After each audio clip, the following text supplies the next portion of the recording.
Next heading हम लेंगे emphysema clinical features. Clear? Emphysema के clinical features. Early sign starting में क्या साइन एंड सिम्टम्स मिलते हैं और लेट साइन बाद में क्या साइन एंड सिम्टम्स कैसे प्रोग्रेस कर जाते हैं। कोई भी डिजीज के अंदर दो साइन एंड सिम्टम हम समझ सकते हैं। स्टार्टिंग में जो साइन एंड सिम्टम आ रहे हैं, जब डिजीज कम सीवियर है, और स्टार्टिंग में जो साइन सिम्टम है अर्ली साइन एंड सिम्टम्स, और ये जब साइन एंड सिम्टम्स बढ़ जाते हैं, कुछ और ऐड हो जाते हैं, वो साइन एंड सिम्टम्स सारे कहलाएंगे later sign and symptoms. Clear? Early sign and symptoms के अंदर morning coughing with clear sputum. ठीक है, स्टार्टिंग के अंदर एम्फाइसीमा वाले पेशेंट में स्टार्टिंग में क्या होगा, आपके जो स्पुटम है वो क्या है, सॉरी, जो कफिंग है वो विथ क्लियर म्यूकस के साथ, क्लियर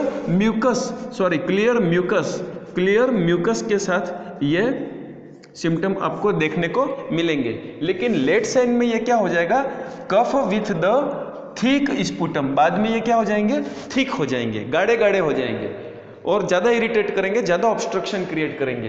क्लियर? इसी कारण से क्या होगा, next wheezing sound. Early sign के अंदर नेक्स्ट सिम्टम क्या है, वीजिंग साउंड।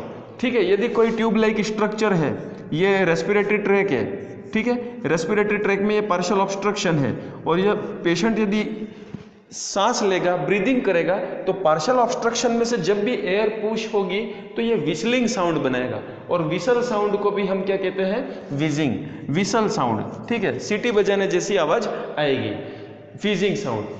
और थर्ड इसके अंदर सिम्टम है शॉर्टनेस ऑफ ब्रीदिंग। एम्फाइसीमा, जैसे ही पेशेंट को एम्फाइसीमा होता है तो गैस एक्सचेंज की कमी के कारण से, ऑक्सीजन की कमी के कारण से वो अपनी सांसें छोटी छोटी कर लेता है। ठीक है, और छोटी छोटी सांसें कम मिनट में ज़्यादा बार, 1 मिनट में 15 से 20 बार सांसें होने चाहिए, लेकिन वो सांसें क्या करेगा, छोटी छोटी करेगा, और वो 1 मिनट के अंदर 30-40 बार सांसें ले लेगा।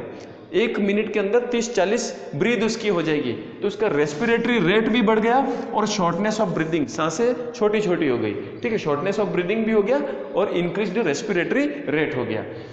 एक और सिम्टम है डिक्रीज्ड एक्सरसाइज टॉलरेंस।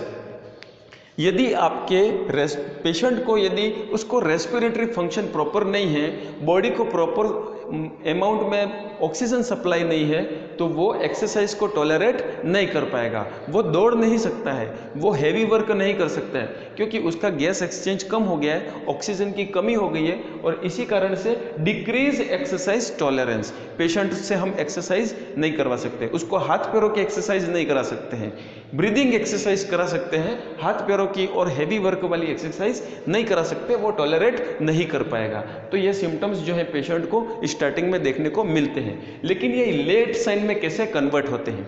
स्टार्टिंग में क्लियर म्यूकस था, लेकिन धीरे धीरे जब डिजीज प्रोग्रेस करती है, डिजीज जैसे ही प्रोग्रेस करेगी और ये इन्फेक्शन के साथ आएगी, तो म्यूकस के साथ जब इन्फेक्शन मिक्स हो जाएगा तो कफ विथ थिक स्पुटम बन जाएगा। इस थिक स्पुटम के साथ कफिंग हो रही है, यहाँ पे क्लियर म्यूकस के साथ कफिंग हो रही है, कफिंग में क्लियर म्यूकस आ रहा है और यहाँ पे कफिंग में थिक स्पुटम आ रहा है। ये डिजीज इसने सिम्टम को क्या किया, प्रोग्रेस किया। इसी तरह से एक दूसरा देखते हैं, शॉर्टनेस ऑफ ब्रीदिंग। ठीक है, ये शॉर्टनेस ऑफ ब्रीदिंग बाद में क्या हो जाएगी, और बढ़ जाएगी, आपकी ब्रीदिंग, पेशेंट की जो ब्रीदिंग है वो और ज़्यादा बढ़ जाएगी। क्लियर? इसके बाद हम देखते हैं, यहाँ पे इंक्रीज्ड रेस्पिरेटरी रेट था। ठीक है, ये ब्रीदिंग बढ़ गई, ब्रीदिंग बढ़ गई, यहाँ पे रेस्पिरेटरी रेट इंक्रीज्ड थी, यहाँ पे रेस्पिरेटरी रेट और ज़्यादा इंक्रीज हो जाएगी। क्लियर? तो इस तरह से ये सिम्टम्स ग्रोथ कर रहे हैं। अब दो चीज़ें अपने यहाँ पे बची है डिस्कशन करने के लिए।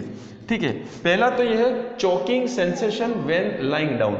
Choking sensation when lying down मतलब पेशेंट जब लाइंग डाउन, जब सोता है, लेटता है तो पेशेंट का जो ऑब्स्ट्रक्शन है वो क्या हो जाएगा, बढ़ जाएगा। हमेशा पेशेंट जब सुपाइन कंडीशन में है या स्लीपिंग कंडीशन में, वो इफेक्टिवली ब्रीदिंग नहीं कर सकता है। इफेक्टिव ब्रीदिंग के लिए उसको बैठना जरूरी है। उसको सेमी फोल्डर्स या फोल्डर्स पोजीशन क्यों देते हैं, सीटिंग पर्पस के लिए। पेशेंट खड़ा भी नहीं रह सकता है, सो भी नहीं सकता है, खड़ा रहेगा तो एक्सरसाइज टॉलरेट नहीं कर पाएगा और उसको ऑक्सीजन डिमांड बढ़ जाएगी, और पेशेंट को यदि सुला देंगे तो उसको चोकिंग सेंसेशन आएंगे, ब्रीदिंग में प्रॉब्लम आएगी, ठीक है। उसे लगेगा कि उसकी रेस्पिरेटरी ट्रैक में कोई चौक हो रहा है, कोई मीन्स उसके सांस लेने की नली में क्या हो रहा है, ऑब्स्ट्रक्शन आ रहा है, बाधा आ रही है। यदि वो पेशेंट सो जाता है उसे लगता है कि उसके रेस्पिरेटरी ट्रैक में बाधा आ रही है, ऑब्स्ट्रक्शन आ रहा है, उसको बिठाना बहुत जरूरी है, उसको सेमीफोलर्स करना बहुत जरूरी है। तो पेशेंट को क्या फीलिंग होगी, लाइंग डाउन जब पेशेंट होता है उसको चॉकिंग सेंसेशन आते हैं। क्लियर। नेक्स्ट है barrel chest. Barrel chest means ये कि आप पेशेंट की जो चेस्ट की इलास्टिसिटी क्या हो गई है, इलास्टिसिटी क्या हो गई है, लॉस हो गई है। और इलास्टिसिटी लॉस हो जाने के कारण से, ये तो नॉर्मल चेस्ट है, लेकिन लॉस हो जाने के कारण से वो चेस्ट रिजिड हो जाएगा, टाइट चेस्ट हो जाएगा, रिजिड और टाइट चेस्ट। और चेस्ट की साइज जो है वो साइज क्या हो जाएगी, बढ़ जाएगी, increase the size because of the inflammation और इन्फ्लेशन। एल्वियोलाई के इन्फ्लेशन होने के कारण से, इन्फ्लामेशन होने के कारण से चेस्ट की साइज क्या हो जाएगी, बढ़ जाएगी। तो ये चेस्ट नॉर्मल साइज में था और ये चेस्ट क्या हो गया, बढ़ गया। और जो चेस्ट की साइज जो बढ़ जाती है तो ये बैरल शेप की दिखती है। बैरल शेप मीन्स जो इंजेक्शन है, इंजेक्शन के आगे जो बैरल आता है, इंजेक्शन के पार्ट आपने देखे होंगे, ये सिरिंज है, सिरिंज के पार्ट आपने देखे होंगे। क्लियर। सिरिंज के अंदर ये प्लंजर रहता है, ठीक है, ये प्लंजर है और ये क्या है, बैरल है। क्लियर। तो ये बैरल शेप का बैरल चेस्ट हो जाएगी, क्या हो जाएगी, बैरल चेस्ट हो जाएगी। ये इस तरह से बैरल चेस्ट हो गई। क्लियर। तो बैरल चेस्ट क्यों हो गई, मोस्ट ऑफ बहुत सारी रेस्पिरेटरी कंडीशंस ऐसी है जिसके अंदर ब्रीदिंग प्रॉब्लम आने के कारण से और इलास्टिसिटी लॉस होने से पेशेंट का जो नॉर्मल चेस्ट है वो साइज में बढ़ जाएगा because of the inflation. Alveoli expanded हो जाते हैं, रिकॉइलिंग नहीं हो पाते हैं और उस कारण से उसकी चेस्ट साइज बढ़ जाएगी और उसका शेप बैरल जैसा हो जाएगा, जिसको अपन बैरल चेस्ट या बैरल चेस्ट एक कॉम्पिटिटिव एग्जाम में अक्सर पूछा जाता है। ठीक है, ये साइन एंड सिम्टम है। पेशेंट का चेस्ट आपको एकदम बिल्कुल गोल और बड़ा दिखेगा, आगे से भी फूला हुआ, पीछे चारों तरफ से लंबाई चौड़ाई एक जैसी दिखेगी। ठीक है, ऐसा लगेगा कि ये बिल्कुल बेलनाकार हो गया है, बेलनाकार एब्डोमेन हो गया है और चेस्ट दोनों ऊपर से नीचे तक पूरा बेलनाकार हो गया है। क्लियर। ये बेलनाकार बैरल चेस्ट के नाम से जाना जाता है। ओके।